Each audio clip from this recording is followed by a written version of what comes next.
علی بھائی اگلا سوال ہے، کوئی ایسا طریقہ تجویز کریں جس کے ذریعے قرآن حکیم کو باقاعدگی سے ترجمہ کے ساتھ پڑھنے کی روٹین بن سکے؟ دیکھیں جی، ہماری تو خواہش ہے کہ لوگ ترجمے سے قرآن پڑھیں. روٹین بنانا ایک مشکل کام ہے. ظاہر ہے کہ ہماری ڈیلی روٹین کے اندر قرآن حکیم کی اس طریقے سے ہمیں ترغیب نہیں دلائی گئی کہ اسے ترجمے سے پڑھ کے اس پہ عمل کرنا ہے. اس کے ثواب کی صرف ترغیب دلائی گئی ہے اور ثواب کا کوئی انکار نہیں ہے. لیکن یہ تو اسی طریقے سے ہے کہ کوئی شخص یہ کہنا شروع کر دے کہ جی نماز بڑی اچھی ورزش ہے لہٰذا ہمیں نماز پڑھنی چاہیے. تو نماز اللہ نے اس لیے تو نہیں رکھی ہے کہ آپ نے ورزش کرنی ہے. نماز تو ہے وَأَقِمِ الصَّلَاةَ لِلذِّكْرِ، میری یاد کے لیے نماز کو قائم رکھو. ہاں اس کا سائیڈ بینیفٹ ہے کہ آپ کی ورزش بھی ہو جاتی ہے، لیکن یہ اللہ کا مقصد نہیں تھا. مقصد تو پورے کا پورا قرآن یہ کہہ رہا ہے کہ آپ نے یہ کتاب زندگی اور کتاب ہدایت ہے. وَأُوحِيَ إِلَيَّ هَذَا الْقُرْآنُ لِأُنذِرَكُم بِهِ وَمَن بَلَغَ، سورۃ الانعام آیت نمبر 19. اے نبی فرما دو قرآن مجھے اللہ نے اس لیے وحی کیا تاکہ اس کے ذریعے میں تمہیں بھی آخرت کا ڈر سناؤں اور جس تک یہ کتاب پہنچے اسی کتاب کے ذریعے آخرت کا ڈر سنائے. تو یہ نازل ہوئی ہے اس لیے. فذکر بالقرآن من یخاف وعید، اے نبی قرآن کے ذریعے آپ لوگوں کو نصیحت کریں جو اللہ کی دھمکی سے ڈرتا ہے. وَلَقَدْ يَسَّرْنَا الْقُرْآنَ لِلذِّكْرِ فَهَلْ مِن مُدَّكِرٍ، ہم نے قرآن کو سمجھنے کے لیے آسان کر دیا ہے کوئی جو اس سے نصیحت حاصل کرے؟ تو یہ قرآن کا مقصد یہ تھا. یہ سائیڈ بینیفٹ ہے. اب آپ سائیڈ بینیفٹ کو لے کے شروع کر دیں جی وہ ترمذی میں حدیث ہے. بھئی کس کو انکار ہے کہ ہر لفظ کے اوپر 10 نیکیاں ہیں اور الف لام میم ایک حرف نہیں ہے 3 حرف ہیں 30 نیکیاں ہیں. نبی علیہ السلام جب یہ فرما رہے تھے تو آپ یہ ترغیب دلا رہے تھے کہ صرف ثواب اور مردوں کو بخشوانے کا اس کو ذریعہ اپنی طرف سے بنا لینا اور عمل نہ کرنا. آپ کا یہ مقصد نہیں تھا. آپ کا مقصد تھا کہ لوگ اس کے اوپر عمل کریں. تو اس کی روٹین بنانے کے لیے اس کو کسی نماز کے ساتھ آپ پرماننٹلی اٹیچ کریں جس نماز کے بعد آپ کے پاس وافر ٹائم اویلیبل ہو. سب سے آئیڈیل تو ہے فجر کے بعد، اس وقت ذہن بھی ذرا تازہ ہوتا ہے. چلیں اگر فجر کے وقت نہیں وقت ملا کسی کو تو ظہر، عصر، مغرب، عشاء، رات کو سونے سے پہلے کوئی ایسے روٹین کا وقت جو آپ روٹین چلا بھی سکیں. ویسے اگر آپ مجھ سے پوچھیں نا تو اللہ تعالیٰ نے نیچرلی ہماری روٹین میں قرآن رکھ دی ہے. ہماری 3 نمازیں اللہ تعالیٰ نے جہری رکھی ہیں، فجر، مغرب اور عشاء. اور فجر کی نماز آپ بخاری مسلم اٹھا کے دیکھیں، اندھیرے میں صحابہ کہتے ہیں ہم جاتے تھے اور خوب روشنی میں نماز سے فارغ ہوتے تھے. 40 سے 50 منٹ کی نبی علیہ السلام کی فجر کی نماز ہوتی تھی. 40-50 منٹ میں آلموسٹ 1-1.5 پارہ تو تلاوت ہو سکتا ہے، 1 پارہ تو آرام سے ہو سکتا ہے 2 رکعتوں کے اندر. تو یہ ان کی روٹین میں تھا، ان کی زبان بھی وہی تھی. اب ہمیں تو ظاہر ہے کہ اکثریت کو، عوام الناس کو تو نہیں عربی آتی ہے. کتنے لوگ ہوں گے جنہوں نے عربی سیکھ لی ہوگی؟ تو چونکہ اکثریت کو نہیں آتی ہے لہٰذا ان کے لیے پھر ایک اور طریقہ میں نے تجویز کیا ہے جو اذان کے وقفے کے بعد آپ کو بتاتے ہیں انشاءاللہ تعالی. ہاں جی جناب، طریقہ یہ ہے کہ آپ اپنے جو موبائل فون ہیں، اسمارٹ فون، ان کا پازیٹیو یوز بھی کریں. اسے ایئر فلائٹ موڈ میں کریں. اس کے بعد جو قرآن کی تلاوت ہو رہی ہو اس کو آپ امام کے پیچھے کھڑے ہو کر ترجمے والا قرآن کھولیں، ساتھ عربی بھی ہو تو ساتھ ساتھ اس کا ترجمہ بھی پڑھتے جائیں، عربی پہ بھی نظر رکھیں اور یوں آپ مصحف کو کور کر سکتے ہیں. لیکن اس میں سب سے بڑی ہرڈل جو ہے نا وہ یہ ہے کہ اب وہ مسجد کون سی ایسی ہو جس میں کوئی امام قرآن پڑھتا بھی ہو. کیونکہ ہمارے جو ائمہ مساجد ہیں انہوں نے تو چند صورتیں رٹی ہوئی ہیں 30ویں پارے کی یا چند مشہور آیات، وہ ہر دفعہ وہی ریپیٹ کرتے ہیں. رمضان المبارک کے علاوہ یہ پاسبل نہیں ہے. اور رمضان المبارک میں بھی اکثر جو حفاظ ہیں وہ اتنا تیز قرآن پڑھتے ہیں کہ آپ کو سمجھ نہیں آتی سوائے اہل حدیث کے. وہاں پہ اہتمام ہوتا ہے اور مزہ آتا ہے قرآن سننے کا. اب مجھے عربی آتی ہے، میں تو بڑا انجوائے کرتا ہوں کہ پورا قرآن آپ کا 1 مہینے میں کور ہو جاتا ہے. عام مساجد کے اندر بھی اگر کسی ایک نماز میں، خواہ وہ فجر کی چوز کر لیں یا مغرب کی تو خیر پاسبل نہیں ہے، یا عشاء کی کر لیں، فجر اور عشاء کے اندر قرآن حکیم جو ہے وہ الف لام میم سے سٹارٹ کریں والناس تک، ایک تو اس حافظ کے لیے اپنے لیے فائدہ ہے، اگرچہ وہ 2 رکوع ہی روز کے پڑھ لے، کہ اس کو سال کے بعد جب وہ مصحف سنانا شروع کرے گا تو اسے دوبارہ سے اس تردد سے نہیں گزرنا پڑے گا، اس کی روٹین بن جائے گی۔ اور عوام کو یہ فائدہ ہو جائے گا کہ پورے قرآن سے آپ گزریں گے۔ صحابہ اکرام علیہم رضوان اسی چیز کو تو انجوائے کرتے تھے، ان کی اپنی زبان تھی۔ اب ہمارے لیے تو ظاہر ہے ہمیں مصحف ترجمے والا یا مصحف پکڑ کے کھڑا ہونا پڑے گا۔ پاکٹ سائز کا آپ لے لیں یا موبائل فون سب سے بہتر ہے، اس میں ذرا ترجمے بھی مختلف آ جاتے ہیں۔ اس کے اوپر میری آلریڈی ویڈیو ریکارڈڈ ہے، تراویح میں قرآن دیکھ کے پڑھنا، تو میں نے اس میں بتایا تھا صحیح بخاری میں امام بخاری نے باقاعدہ چیپٹر کی ہیڈنگ میں لے کر آئے ہیں کہ سیدہ عائشہ سلام اللہ علیہا ہماری ماں، ان کا ایک غلام تھا جو انہیں مصحف پکڑ کر قیام اللیل کروایا کرتا تھا، اور اس کی پوری سند سنن کبریٰ البیہقی کے اندر اور المصنف ابن ابی شیبہ میں موجود ہے، پوری سند۔ یہاں تو تعلیقاً آئی ہے کہ سیدہ عائشہ کو وہ غلام پورا قرآن پڑھایا کرتا تھا، اس کے پیچھے نماز نیت کرتی تھی، ظاہر ہے وہ محرم تھا غلام ہونے کی وجہ سے، اور وہ اپنے ہاتھ میں مصحف پکڑتا تھا، تو ظاہر ہے اس کو یاد نہیں تھا۔ ایون مصنف ابن ابی شیبہ میں تو آپ کا صحابہ کا ملے گا کہ وہ ان کے پیچھے لوگ مصحف ہاتھ میں پکڑ کر ان کی قرات کو سنا کرتے تھے اور غلطیوں پر متنبہ کرتے تھے، یہ بھی مل جائے گا آپ کو انس بن مالک کے بارے میں، باقی اصحاب کے بارے میں۔ اور یہ بھی ملے گا کہ وہ امامت کرواتے تھے مصحف ہاتھ میں پکڑ کے، اور پیچھے لوگ کھڑے ہوتے تھے۔ اب ظاہر ہے کہ وہ ان لوگوں کو تو پیچھے عربی سمجھنے کے لیے ترجمے والا قرآن پکڑنے کی ضرورت نہیں ہے، ہمیں تو ظاہر ضرورت ہے۔ اصل چیز یہ ہے کہ قرآن کیا آپ مصحف پکڑ سکتے ہیں یا نہیں۔ تو بعض لوگ تو تھوڑے ریسٹرکٹ ہیں، وہ کہتے ہیں نوافل میں آپ پکڑ سکتے ہیں، فرض میں نہ پکڑیں۔ بھائی جب اصل مل گئی نفل کے اندر تو اب یہ نماز توڑنے والی چیز نہیں ہے۔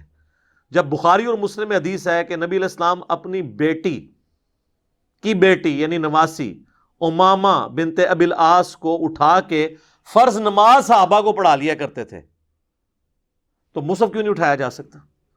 اور جب آپ رکوع اور سجدے کرتے تھے اس کو سائد پہ بٹھاتے تھے، پھر جب قیام میں جاتے تھے پھر اٹھا لیتے تھے تاکہ روئے نہ بچی، تو مصحف نہیں آپ اٹھا سکتے؟ اب آج کل تو آپ بچے جو ہے نا، وہ اگر ان کو آپ ڈائپر پہنا لیں تو کوئی مسئلہ نہیں، بچہ بھی اٹھا کے نماز پڑھی جا سکتی ہے۔ بہرحال یہ جو ہمارے پاس آسانی ہے نا ترجمے والا قرآن، یہ اٹھائیں، لیکن اس کے لیے وہ پہلی شرط پوری ہونا بڑا مشکل ہے نا، کہ ایسی مسجد ہو جہاں پہ پورا قرآن کور کروایا جاتا ہو، اور باقاعدہ ڈسکشن ہو کہ ہاں جی آج ہم یہ 4 رکوع پڑھیں گے، 2 پہلی رکعت میں، 2 دوسری میں، فلاں صورت ہے، باقاعدہ اناؤنسمنٹ ہو، اور پھر کل ہم یہیں سے آگے سے شروع کریں گے۔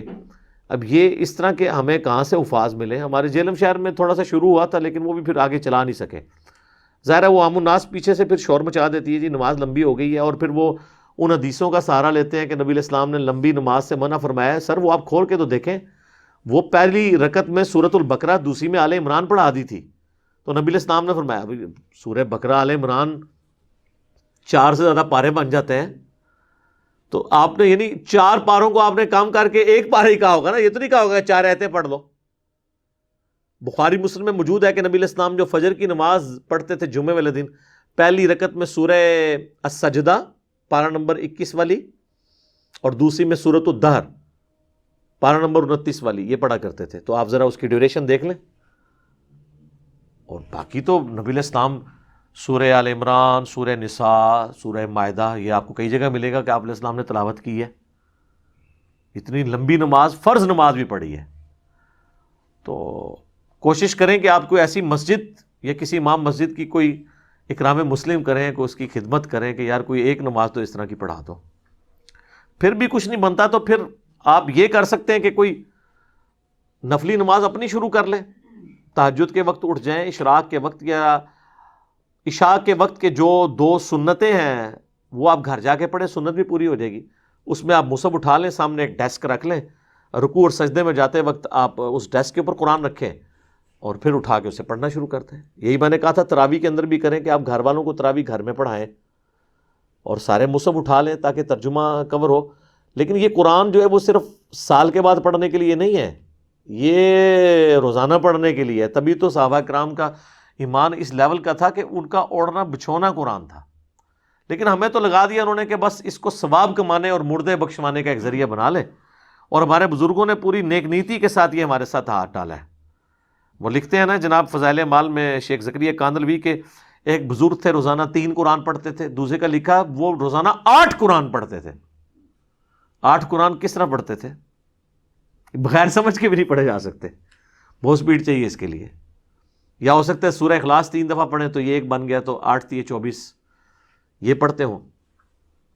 اور کہتے ہیں جی امام حنیفہ 61 قرآن رمضان میں ختم کرتے تھے، 30 جو ہے نا وہ دن کے وقت 1 قرآن روز کا، 1 رات کے وقت 60 ہو گئے، اور 1 تراویح میں 61 ہو گئے۔ ٹھیک ہے، تو جب آپ کو یہ سب کچھ پڑھایا جائے گا تو پھر کس نے ترجمے سے پڑھنا ہے؟ جامعہ ترمذی میں حدیث ہے، جس نے 3 دن سے کم میں قرآن مکمل کیا تو اس نے قرآن فہمی کا حق ادا نہیں کیا۔ یہ تو نبی علیہ السلام کہہ رہے ہیں کہ عربی جاننے والے بھی 3 دن سے کم میں پڑھیں گے نا تو وہ قرآن کا فہم نہیں کر رہے، تو بزرگوں کے اوپر آپ یہ کیوں بزرگوں کی بزرگی سٹیک پہ لگوا رہے ہیں؟ اس کی وجہ سے 3 دن میں، یہاں تو شبینوں میں 1 رات میں قرآن مکمل ہوتے ہیں، اور وہ یعلمون تعلمون ہی سمجھ آ رہی ہوتی ہے آپ کو۔ تو بس سمجھنا کس نے تھا؟ وہ فضائل اعمال میں انہوں نے لکھ دیا کہ جی قرآن کو کی تفسیر کے لیے جو ہے نا وہ 15 علوم چاہیے، اور 15واں لکھا کہ وہ بھی ہے، گاڈ گفٹڈ ہے، وہ آپ حاصل بھی نہیں کر سکتے قیامت تک۔ یعنی آپ قرآن کو پھر وہ کہتے نہیں وہ تفسیر کے لیے، ویسے تذکیر کے لیے آپ پڑھ سکتے ہیں، تو یہ لکھنے کی کیا ضرورت تھی؟ یہ آپ نے کون سی خدمت کی ہے؟ کتاب آپ لکھ رہے ہیں فضائل اعمال اور فضائل قرآن، اور اس میں یہ اوٹ پٹانگ چیزیں لکھنے کی کیا ضرورت ہے؟ آپ تذکیر یعنی کے لیے ترغیب دلائیں کہ بھئی نہیں آپ اس کو قرآن کو ترجمے سے پڑھیں۔ وہ کیسے کریں گے؟ انہوں نے فضائل اعمال میں لکھ دیا ہے کہ احمد بن حنبل کو خواب میں اللہ کی زیارت ہوئی، تو انہوں نے پوچھا کہ یا اللہ تیرا قرب حاصل کرنا چاہتا ہوں، سب سے آسان ذریعہ کیا ہے؟ تو اللہ نے فرمایا قرآن۔ تو انہوں نے کہا سمجھ کے یا بغیر سمجھ کے؟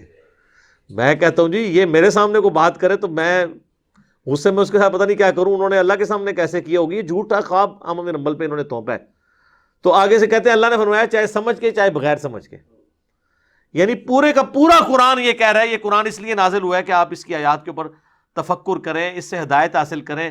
قرآن میں تو اللہ یہ کہہ رہا ہے اور ان کو یہ کہنا تھا، قرآن میں تو اللہ اپنے پیغمبر کو کہہ رہا ہے وَأُوحِيَ إِلَيَّ هَذَا الْقُرْآنُ لِأُنذِرَكُم بِهِ وَمَن بَلَغَ۔ نبی تم فرما دو قرآن اللہ نے مجھے اس لیے وحی کیا اس کے ذریعے میں لوگوں کو ڈر سناؤں، اور جس تک یہ کتاب پہنچ جائے وہ بھی اس کے ذریعے۔ فَذَكِّرْ بِالْقُرْآنِ مَن يَخَافُ وَعِيدٍ، اے نبی قرآن کے ذریعے آپ نصیحت کریں جو اللہ کی دھمکی سے ڈرتا ہے اسے۔ پورا قرآن اس پہ گواہ ہے کہ قرآن اس لیے نازل نہیں ہوا جس کے لیے انہوں نے بنا لیا ہوا ہے، اور کتنی غیر محسوس طریقے سے انہوں نے امت کے ساتھ جنازہ نکالا ہے۔ اس حوالے سے میں وہی بات کروں گا کہ اگر کوئی یہودی عیسائی ہمیں آ کے کہتا نا قرآن ڈائریکٹ نہ پڑھو گمراہ ہو جاؤ گے، ہم اس کا منہ توڑ دیتے، لیکن یہ جو یہودی نما مسلمان ممبروں پہ چڑھ کے کہہ رہے ہیں قرآن اور حدیث ڈائریکٹ نہ پڑھنا گمراہ ہو جاؤ گے، ہم کہتے ہیں سبحان اللہ۔ آج کوئی غیر مسلم مسلمان ہو نا، ہم اسے قرآن پڑھنے کے لیے دیں گے کہ اس کے مطابق بھی اپنے عقائد اور نظریات کرو، لیکن خود نہ ہم نے نہ ہمارے آباء و اجداد نے کبھی قرآن ترجمے سے پڑھ کے اپنے عقیدے اس کے مطابق کیے ہیں۔ اس لیے میں بار بار گورنمنٹ سے بھی ریکویسٹ کرتا ہوں کہ آئین میں یہ ترمیم آپ داخل کریں نا، آپ اپنی مرضی کی تو 17ویں ترمیم اور 18ویں ترمیم داخل کرتے ہیں، تو آئین میں یہ بھی ترمیم داخل کریں جدھر آئین میں یہ موجود ہے کہ قرآن حکیم کی بغیر غلطیوں کی پرنٹنگ کو انشور کرے گی گورنمنٹ، وہاں پہ یہ بھی ڈالیں کہ قرآن بغیر ترجمے کے پاکستان میں چھاپنا جرم ہوگا۔ اگر زیادہ کسی کو مسئلہ ہے نا، اس طرف آپ عربی چھاپ دیں، رائٹ پہ لیفٹ پہ اردو، لیکن چھاپیں آپ ترجمے کے ساتھ۔ اجمیوں کے ملک میں بغیر عربی کے ترجمے کا کیا تک بنتا ہے کہ ترجمہ کیے بغیر آپ یہ کر رہے ہو؟ تو ظلم ہے نا۔ تو ہم تو ریکویسٹ ہی کر سکتے ہیں کہ مرنے سے پہلے ہم مسلمان کر لیں اس پہ غور۔ کتابوں کا خدا اور ہے بابوں کا خدا، اور کتابوں کے خواب خدا کا تعارف تبھی ہوگا جب آپ خوابوں سے نکل کے کتابوں پہ آئیں گے اور قرآن کو ترجمے سے پڑھیں گے، ادروائز کبھی بھی آپ کو اس خدا کا تعارف نہیں ہوگا جو خدا نے خود اپنا تعارف کتابوں کے ذریعے کروایا۔ ٹھیک ہو گیا جی؟